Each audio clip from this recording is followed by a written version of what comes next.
Hi friends, பொதுவாக வீட்டு தோட்டம்னா எல்லாருக்கும் ரொம்ப பிடிக்கும். வீட்டு தோட்டத்தில் நம்ம ஒரு செடியை நடவு பண்ணி அது முதல்ல ஒரு பூ பூத்து அதை நம்ம பார்க்கும்போது அதில் கிடைக்கிற மகிழ்ச்சியும் மனநிறைவும் வேறு எதுலேயுமே கிடைக்காது ஃப்ரெண்ட்ஸ். உங்களுடைய வீட்டில் ஒரு சில செடிகளையாவது வச்சு வளர்க்க முயற்சி பண்ணுங்கள். அதுக்கப்புறம் அந்த தோட்டம் உங்களுக்கு ரொம்ப பிடிச்ச ஒன்றா மாறிடும். உங்களோட வீட்டு தோட்டம் ரொம்ப சிறப்பாக அமைய வாழ்த்துக்கள். Hello friends, welcome to Krishna home garden. Friends, இப்போ நம்மளோட கொய்யா மரத்துக்கிட்ட தான் நான் நின்றுட்டுருக்கேன். இந்த கொய்யா மரத்தினுடைய வயசுன்னு பார்த்தீங்கன்னா ஒரு 2.5 வருஷத்துலேருந்து 3 வருஷம் இருக்கும். இதை நான் நடவு பண்ண முதல் வருஷத்தோட கடைசியிலே இது காய்க்க ஆரம்பிச்சிருச்சு. அப்போ வந்து முதல்ல ஒரு 4 காய் தான் வச்சது ஃப்ரெண்ட்ஸ். இதை நடவு பண்ணி ஒரு 6 மாதம் வரைக்கும் எந்த ஒரு வளர்ச்சியுமே இல்லாமல் கொஞ்சம் அப்படியே ஒரு துளிர் வந்தது, அதோட அப்படியே நின்றுட்டு இருந்தது. ஒரு 7-8 மாசத்துல வந்து ஒரு 4 பூ வச்சது. 4மே பிஞ்சா மாறிச்சு. 4மே நல்ல பெரிய சைஸ்ல காயா வந்தது. அதுக்கப்புறம் ரொம்பவே குயிக்கா வளர்ந்துருச்சு இந்த மரம். போன வருஷம் வந்து ரொம்ப அதிகமான காய்கள் அறுவடை பண்ணியிருந்தோம். நீங்க நிறைய அறுவடை வீடியோல நீங்க அறுவடை பண்ணதெல்லாம் பார்த்துருக்கலாம். நிறைய காய்கள் வச்சது. இப்போவும் நல்லா காய்ச்சிட்டு இருக்கு. பாருங்க எவ்வளோ பெஞ்சு இருக்கு பாருங்க. இன்னைக்கு வீடியோல நம்ம எதை பத்தி பார்க்க போறோம்னா, இந்த மாதிரி உங்க வீட்டில் இருக்கக்கூடிய கொய்யா மரத்துல எப்படி அதிகமா காய்கள் காய்க்க வைக்கிறதுன்னு தான் பார்க்க போறோம். நாங்க இருக்கிறது வந்து கடலூர் மாவட்டம். எங்க ஊரை சுத்தி வந்து நிறைய கொய்யா சாகுபடி பண்ற நிலங்கள்லாம் இருக்கு. அதுல வந்து விவசாயிகள் கொய்யா அதிகமா அறுவடை எடுக்கிறதுக்கு என்னென்ன டிப்ஸ் எல்லாம் ஃபாலோ பண்றாங்கன்னு தான் இன்னைக்கு வீடியோல நம்ம பார்க்க போறோம். இப்ப நம்மளோட தோட்டத்துல இருக்கக்கூடிய இந்த மரத்தை நம்ம முழுசா முதல்ல பார்ப்போம். நீங்க பாருங்க, இது வந்து காம்பவுண்டுக்கு அந்த பக்கம் தான் இருக்கு வேர் பகுதி. பாருங்க, இதுதான் மரத்தோட அடிப்பகுதி. இந்த அளவுல தான் இருக்கு மரம். பாருங்க, இதுதான் அதோட வேர் பகுதி. இந்த மரம் வந்து முதல் வருஷத்துல சின்ன செடியிலேயே காய்க்க ஆரம்பிச்சிருச்சு. அதனால நான் இதுக்கு பெருசா எதுவும் டிப்ஸ் எல்லாம் எதுவும் ஃபாலோ பண்ணல. இப்ப பாத்தீங்கன்னா இங்க பாருங்க, நல்லா வெயிட் தொங்கிட்டு இருக்கு பாருங்க. இதெல்லாம் சின்ன சின்ன கல்ல இதுல கட்டி தொங்க விட்டுருக்கேன். இதை ஏன் இப்படி நம்ம தொங்க விடணும்னா, இப்ப இந்த கிளையோட நுனி பகுதியில இதை நம்ம கட்டி தொங்க விடும்போது இந்த கிளை வந்து கொஞ்சம் வளைஞ்சு நிற்கும்.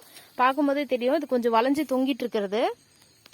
இப்ப இந்த வளைகிற இடத்துல வந்து புது துளிர்கள் வரும். இங்க பாருங்க, நிறைய வந்திருக்கு பாருங்க. அது மாதிரி புது துளிர்கள்ல தான் இந்த மாதிரி பிஞ்சுகள் உருவாகும்.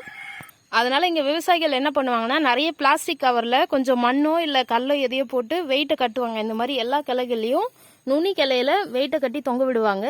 இது இப்படி பெண்டாகி தொங்கும் போது நிறைய துளிர்கள் வரும். புதுசா நிறைய துளிர்கள் வந்து இந்த மாதிரி நிறைய பிஞ்சுகள் வரும். பாருங்க, நம்ம மரத்திலேயே நிறைய பிஞ்சுகளை பார்க்கலாம் நீங்க. இந்த கொய்யா ரகம் வந்து சிகப்பு கொய்யா. இந்த வளைஞ்சு தொங்குற கிளைகள்ல நிறைய புது துளிர்கள் வந்து பெருசா வளர ஆரம்பிச்சிடும். அது நல்லா பெருசாகி வந்ததுக்கு அப்புறம் இந்த தொங்கிட்டு இருக்க கிளையெல்லாம் கட் பண்ணி எடுத்துருவாங்க, கவாத்து பண்ணிடுவாங்க. அதுக்கப்புறம் புது துளிர்கள் இன்னும் வேகமா வளர்ந்து நிறைய காய்கள் கொடுக்கும். அடுத்ததான் அந்த சீசன் முடியும் போது இதே மாதிரி மறுபடியும் புதுசா வந்த கிளைகள் வந்து பழைய கிளையா மாறி இருக்கும். அப்புறம் அதுல இதே மாதிரி வெயிட் கட்டி தொங்க விடுவாங்க. இது மாதிரி தொடர்ச்சியா அந்த ப்ராசஸ் நடக்கும். இப்படிதான் அவங்க வந்து அதிக அளவுல கொய்யா அறுவடை எடுக்கிறாங்க. இப்ப நம்ம வந்து காம்பவுண்டுக்கு வெளிப்பக்கம் தொங்கிட்டு இருக்க கிளையிலலாம் நான் கட்டி தொங்க விட்டுறதை தான் நீங்க பாத்துட்டு இருக்கீங்க. பாருங்க, நிறைய இடத்துல கட்டி தொங்க விட்டுருப்பேன். அந்த சைட்ல எல்லாம் கல் வந்து கீழே உட்காந்துருச்சு. நல்லா கிளை வந்து வளைஞ்சிருச்சு. இங்க பாருங்க, இந்த கிளை கூட நல்லா வெயிட்டால இங்க கீழே தொங்கிட்டு இருக்கு. பாருங்க, அது தொங்கிட்டு இருக்கு பாருங்க கல்லு. அவங்க கொய்யா விவசாயிகள் என்ன உரம் பயன்படுத்துறாங்கத பத்தி எனக்கு தெரியாது. அது வந்து மோஸ்ட்லி செயற்கை உரமாக தான் இருக்கும்னு நினைக்கிறேன். ஆனால் நம்மளோட வீட்டு தோட்டத்தில் முற்றிலும் இயற்கை உரம் தான். இயற்கை உரத்துலேயே ரொம்பவே சூப்பராக நிறைய அறுவடை கொடுக்கும் ஃப்ரெண்ட்ஸ். இந்த கொய்யாவில் வர ஒரே ஒரு பிரச்சனை என்னன்னா, மாவு பூச்சி. பின்னாடி இலைக்கு பின்னாடி பார்த்தீங்கன்னா நிறைய பூச்சி உட்காந்துருக்கும். அது ஃபுல்லாக மாவு பிடிஞ்ச மாதிரி இருக்கும். ஆனால் இப்போ அந்த பிரச்சனை எதுவும் இல்லை, எல்லாமே சரியாயிடுச்சு. நம்மளோட செடியில இதுக்கு முன்னாடி அந்த பிரச்சனை இருந்தது, ஆனால் இப்போ சரியாயிடுச்சு. இப்போ நல்லாவே காய்ச்சிட்டு இருக்கு.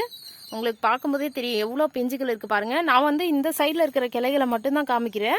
இன்னும் நம்ம அந்த சைடில் போனோம்னா நிறைய காய்கள் இருக்கு. இப்போ பாருங்க, உங்களுக்கே தெரியும் நினைக்கிறேன். நிறைய காய்கள் அங்கே நல்லா பெருசா இருக்கிறத பாருங்க ஃப்ரெண்ட்ஸ். அறுவடை பண்ற ஸ்டேஜில் நிறைய காய்கள் இருக்கு. இப்போ வந்து அந்த சைட்லலாம் போய் நம்ம அறுவடை பண்ணலாம். முதல்ல இப்போ நம்ம இந்த சைடில் இருக்கக்கூடிய காய்களை அறுவடை பண்ணிட்டு போயிடுவோம். பாருங்க ஃப்ரெண்ட்ஸ், எவ்வளோ பெருசா இருக்கு பாருங்க. இந்த கோடை வெயிலுக்கு ரொம்பவே நல்லது. இதெல்லாம் உடம்புக்கு ரொம்பவே குளிர்ச்சி தரக்கூடியது.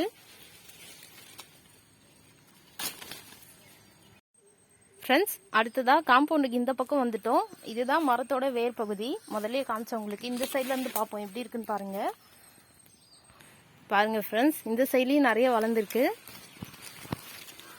கிளைகள் புது துளிர்கள்லாம் நல்லா வளர்ந்து நிறைய பிஞ்சுகள் வச்சிருக்கு. ஓகே ஃப்ரெண்ட்ஸ், இன்னைக்கு வீட்டுக்கு தேவையான பழங்களை அறுவடை பண்ணியாச்சு. ஓகே ஃப்ரெண்ட்ஸ், இப்போ நான் சொன்ன டிப்ஸ் எல்லாம் உங்களோட வீட்டு தோட்டத்தில் கொய்யா மரம் இருந்தால் நிச்சயம் நீங்கள் அதை ட்ரை பண்ணி பாருங்கள். ரொம்பவே நல்ல அறுவடை கொடுக்கும்.